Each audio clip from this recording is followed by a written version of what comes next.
नमस्कार साथियों, मैं डॉक्टर मुकेश गर्ग। जरा सोचिए में आपका हार्दिक स्वागत है। साथियों,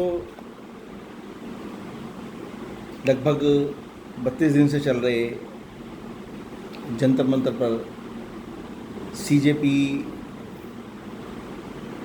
स्टूडेंट्स के धरने की आज उन्हीं की शर्तों पर समाप्ति हो गई और शर्तें भी ऐसी थी जिससे मोदी सरकार को एक बहुत बड़ा डेंट लगा है, क्योंकि उनके एक बहुत अच्छे मिनिस्टर धर्मेंद्र प्रधान जो देश के शिक्षा मंत्री थे, उनको पदच्युत होना पड़ा।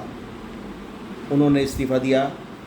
उसके बाद सीजेपी के जो कर्ता धर्ता हैं उनके साथ केंद्रीय मंत्रियों जेपी नड्डा और जितेंद्र सिंह की जो मीटिंग हुई, जिसके अंदर उनके साथ समझौता किया गया, उसमें उनकी वो डिमांड भी मान ली गई कि 20 तारीख के बाद जिन छात्रों के खिलाफ एफआईआर दर्ज हुई है वो वापस ली जाएगी, और जो नीट पेपर के कैंसिल होने की वजह से जिन बच्चों ने आत्महत्या की है उनको 1-1 करोड़ का मुआवजा दिया जाएगा।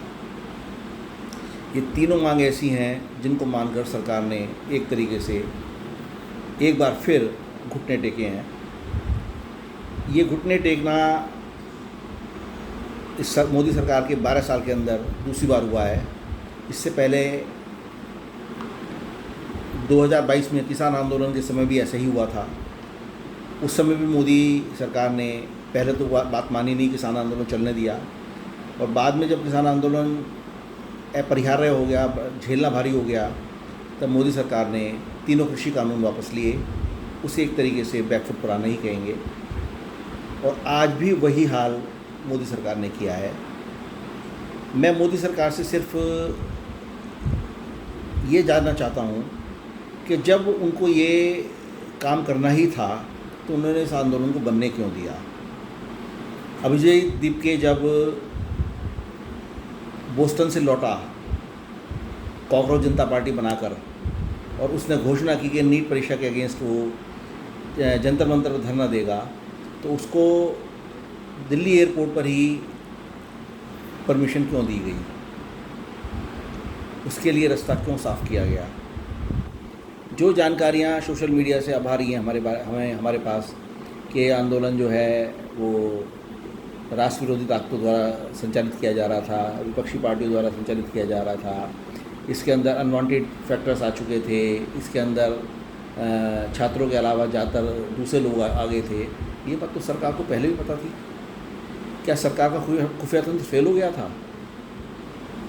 शायद नहीं, लेकिन मुझे लगता है कि मोदी सरकार को आदत सी पड़ गई है कि पहले कदम आगे बढ़ाए और फिर बैकफुट पर आ जाए। मैं मोदी जी का एक बहुत बड़ा प्रशंसक रहा हूँ और हूँ भी। मैं उनसे सिर्फ ये सवाल जानना चाहता हूँ कि ऐसे स्टेप वो क्यों उठाते हैं। आज हवाला दिया जा रहा है कि अजीत डोभाल की जो के पास कोई ऐसी इनपुट आई जिसकी रिपोर्ट के बाद मोदी सरकार को ये फैसला लेना पड़ा। क्या डोभाल साहब की रिपोर्ट पहले नहीं आ रही होगी? क्या इनपुट पहले नहीं पता लग रहा था? सबको पता था कि यदि जमघट होगा तो उसी तरीके का होगा जैसे शाहीन बाग में हुआ था, जिस तरीके का किसान आंदोलन में हुआ था। फिर किस चीज़ का इंतजार सरकार कर रही थी?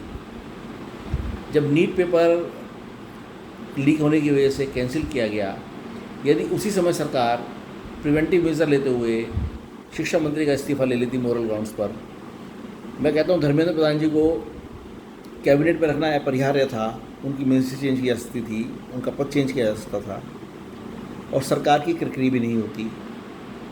और जो हल्ला गुल्ला सरकार के विरुद्ध जंतर मंतर पर हुआ है, उसके साथ साथ पार्लियामेंट पिछले हफ्ते से पूरे लगातार 5 दिन चलने नहीं दी गई विपक्षी दलों द्वारा, खासकर राहुल गांधी द्वारा।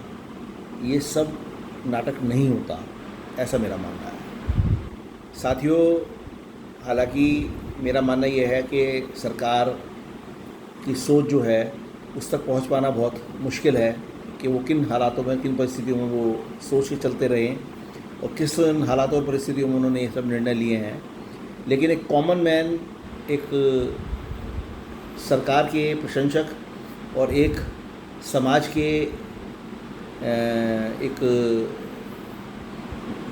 खुले दिमाग से काम करने वाले व्यक्ति के नाते मैं ये जानना चाहता हूँ कि इस तरह के स्टेप लेने की बार बार आवश्यकता क्यों पड़ती है, ज़रा सोचिए। साथियों, यदि मेरे विचार आपको उचित लगें तो कृपया मेरे चैनल को लाइक कीजिए, शेयर कीजिए और सब्सक्राइब कीजिए। धन्यवाद।